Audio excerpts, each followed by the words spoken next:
जय हिंद दोस्तों, स्वागत है आप सभी का एक बार फिर से हमारे YouTube चैनल बेस्ट बाय पर। आज की वीडियो बहुत स्पेशल होने वाली है क्योंकि आज की वीडियो में हम बताने वाले हैं कि कैसे हम कोई भी शेयर परचेज करते हैं। मेरा एक व्हाट्सएप चैनल भी है, उस पे प्रॉपर एक रीज़न के साथ अच्छे से स्टॉक को बताता हूँ। एक ऐसा स्टॉक जो मैंने जितने भी स्टॉक्स बताए हैं या रिकमेंडेशन दी है, वो आपकी अपनी मर्ज़ी है, आप उसे बाय करें ना करें। लेकिन जिस तरह से मैं एनालिसिस करता हूँ उसके अकॉर्डिंग मैंने कुछ शेयर्स हम जो बताए हैं और आज तक सारे शेयर्स ने बहुत ही अच्छा रिटर्न दिया है।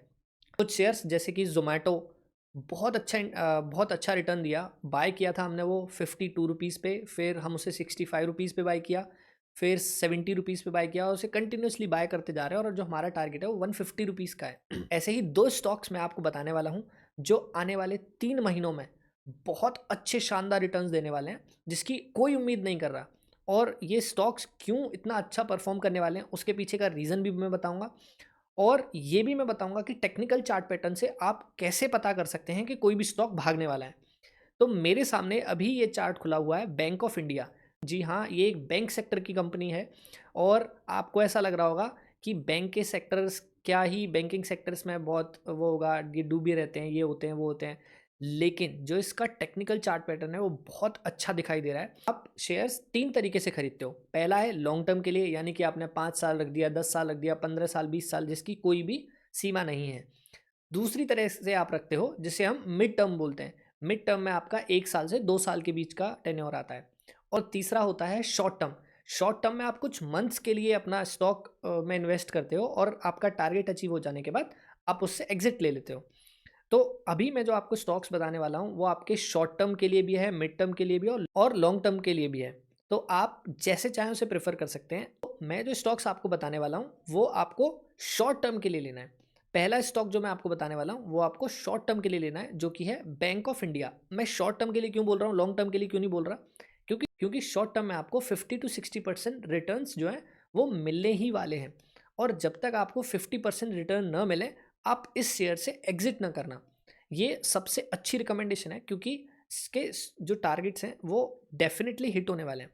तो पहला क्राइटेरिया हमने सेलेक्ट किया कि हमें शॉर्ट टर्म चाहिए और दूसरा क्राइटेरिया क्या है, वो स्टॉक 100 रुपये के आसपास होना चाहिए।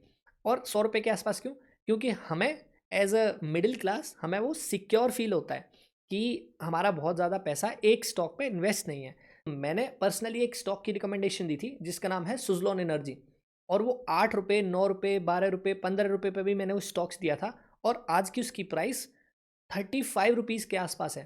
तो ये जो छोटे स्टॉक्स होते हैं इनके ग्रोथ होने की प्रोबेबिलिटी बहुत ज़्यादा है। और मैंने पर्सनली वो जो मेरा एवरेज है, बाइंग एवरेज, वो 12 साढ़े 12 रुपये है और मेरे पास अच्छे स्टॉक्स हैं उसके।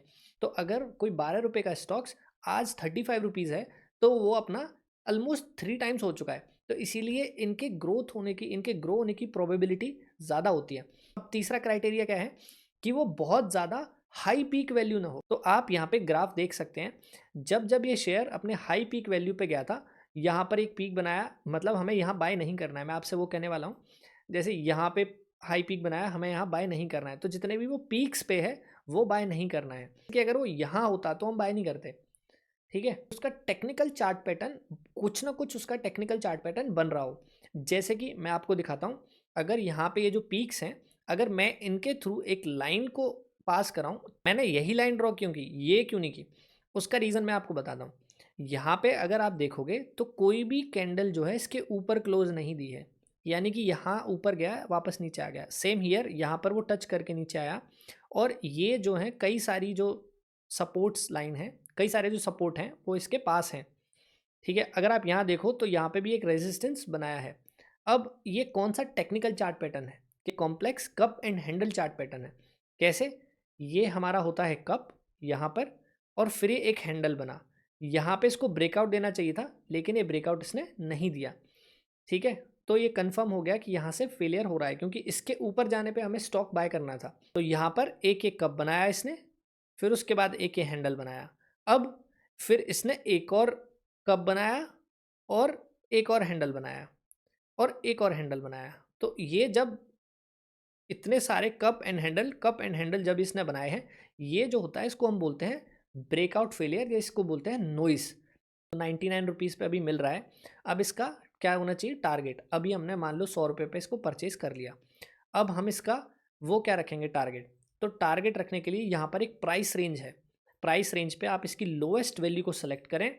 इसका जो हाईएस्ट लेवल था यहाँ पे इसको आपने सेलेक्ट किया और इस लेवल से जहाँ तक आपने इसको मार्क किया है इस लेवल से आप इसको उठा के एरो पे क्लिक करके इसे उठा के आप बस यहाँ रख दें।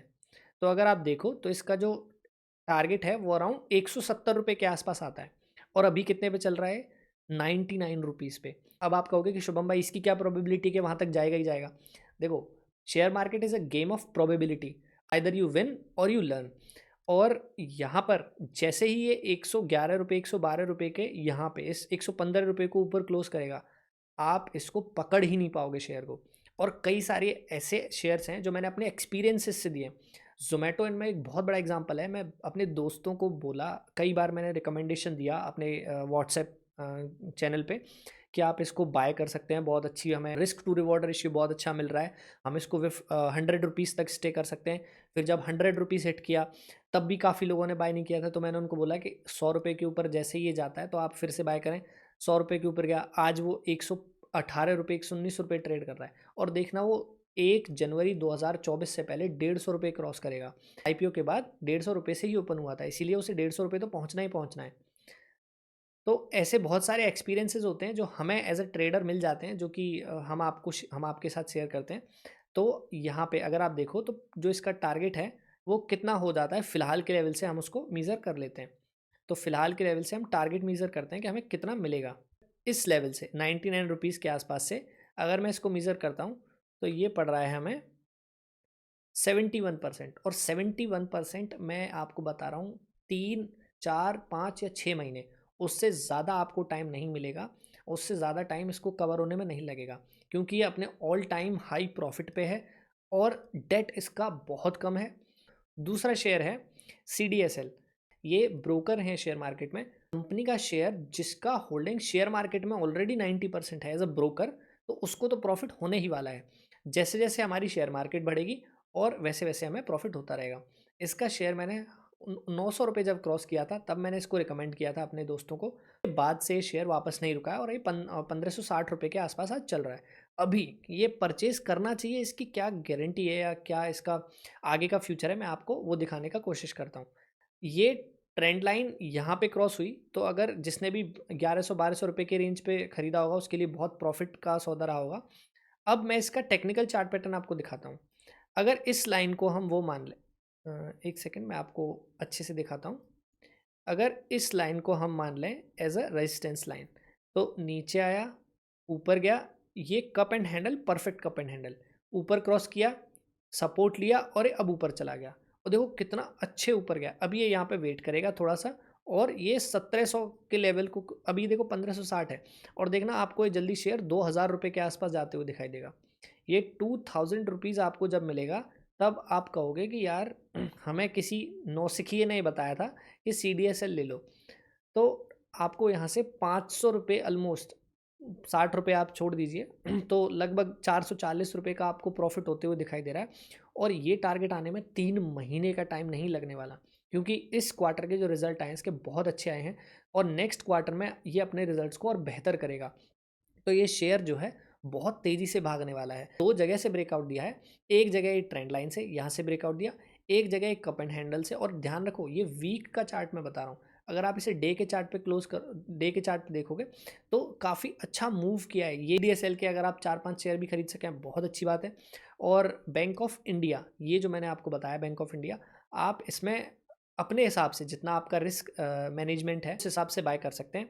अब इन दोनों में आप यहाँ देख रहे होंगे कि 98 टू 100 रुपीज़ आपको जिस भी प्राइस पे मिल जाए, फिलहाल 99 रुपये के आसपास चल रहा है, आप इसी पर ख़रीद लीजिए। 98 से 99 रुपये के बीच आपको बाय ज़रूर करना चाहिए मेरे साथ, मेरी ये रिकमेंडेशन है। और इसका जो टारगेट हो जाएगा आपके लिए वो 150 से 170 रुपये। 150 पे आप अपनी हाफ क्वांटिटीज़ रिलीज़ कर सकते हैं, आप 170 तक उसे होल्ड कर सकते हैं। अगर वो 170 न जाके वापस लौट आता है तो 150 पे आप अपनी सारी क्वांटिटी रिलीज़ कर सकते हैं। लेकिन ये फ्यूचर के स्टॉक्स हैं, इनमें आप ज़रूर इन्वेस्ट करें। अगर ये वीडियो आपको अच्छी लगी है, इन्फॉर्मेटिव लगी है, तो हमें लाइक करें, शेयर करें, सब्सक्राइब करें। और आपके लिए लाइक या सब्सक्राइब कुछ मैटर नहीं करता होगा, लेकिन लेकिन मेरे लिए ज़रूर करता है। तो प्लीज़ यार लाइक शेयर सब्सक्राइब कर दो।